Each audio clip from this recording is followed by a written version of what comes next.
This year, of course, we celebrate the centenary of women getting the vote in Victoria. Victoria was the last state to give women the vote, being a very conservative state. And I think also because some of the members of Parliament were concerned about how they would relate to women in community if women were given the vote. And some of the comments made about men in the Parliament must have really made those seeking the vote despair, I think, because of them show a really strong view that they believe that the women's place is definitely in the House, meaning the House at home, not the Parliament House. And there were 17 bills introduced in the Parliament before one actually passed in 1908, and many, many debates on the subject.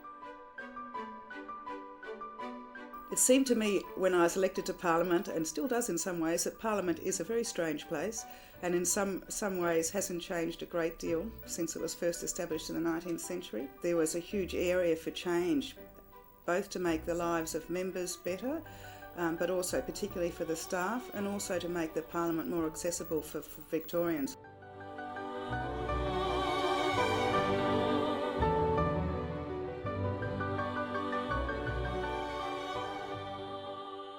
So we actually put signs out saying free tours of Parliament, and that increased the number of people who came in substantially. We had open garden days in addition to our open days, and we got thousands of people coming through on those days. Some of the other things we did was change the language so that people could understand it. We did use some very old-fashioned language in the standing orders, the rules of the Parliament, and so we did a major overhaul of them, probably the biggest overhaul since about 1894.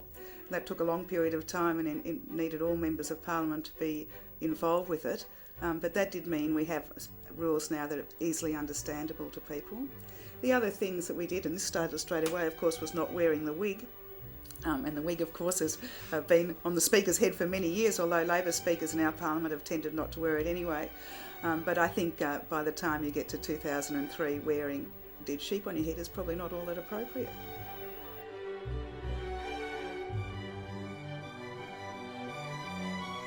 The Speaker's role is perhaps often misunderstood because the only time the public sees it is really the telecast of question time, which of course was the noisiest time when members of Parliament are trying to get their point across to the community. But most of the Speaker's time is actually spent on other things, administering the Parliament, and there's about 400 staff that serve Parliament, so I spent a lot of time working with the staff in changing some of the ways that we did things there. And also there's a lot of other work as well outside the chamber. One of the things I really enjoyed was taking the Parliament to the people, if you like. And during the time when I was Speaker, we celebrated 150 years of parliamentary democracy, which makes us one of the longest parliamentary democracies in the world. And for that we took a travelling exhibition about Parliament to a number of towns around Victoria, because often for school children and people in country Victoria, it's more difficult to get down to town to see Parliament in operation. The member for Ripon will be fine. The member for... I ask if a member rises to his feet to raise a point of order, I'd expect other members, including the Deputy Leader of the Opposition and the Deputy Premier, to see... I guess as Speaker, you work in a really highly charged political environment all the time. So you do spend a lot of time negotiating people, a lot of time calming people down who feel that perhaps the processes haven't supported them. I used to laugh when I used to say to people that if I gave a decision in favour of the government, the opposition would say, well, she's doing that because she's a member of the Labor Party, and they'd think I was horrible. That if I gave a decision in favour of the opposition, they would think I was terrific, and the government would think I was horrible. So you really can't win a lot of the time, I don't think. But I guess that's the role of an umpire. You get used to it after a while. But I always found it better to negotiate with people rather than just make really hard and fast rules all the time. Well, women, of course, got the vote in 1908, but not all women, unfortunately. Aboriginal women didn't get the vote, and it just seems extraordinary to me that up till just over 40 years ago, Aboriginals were described under the Flora and Fauna Act, which is just quite outrageous. They didn't get the vote until Aboriginal people were actually recognised in their own right, so that wasn't until 1961-62. I still think Parliament's a very blokey place, and politics still is too, I think. If you look at all the parties, the factional wars and fights are normally between male power brokers, not women. I think they still operate a different way.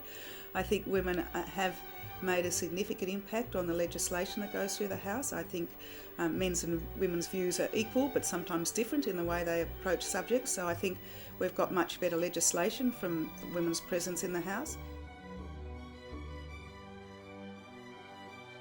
I think there's still a long way for women to go to achieve equality. Perhaps the issues have changed to what they were in 1908 when women were seeking the vote. I think if we look at women's wages, because of the casualisation of work, even though we were granted equal pay in 1972, women's wages are decreasing in relation to men's wages. If you look at the number of women in senior positions in the public service and in private industry, they're still quite low. So there's still huge areas, I think, for women to be involved in. And it'll be good when we don't have any more barriers, when we don't have any firsts anymore. The women in positions of authority are just seen as a matter of course, not as a first.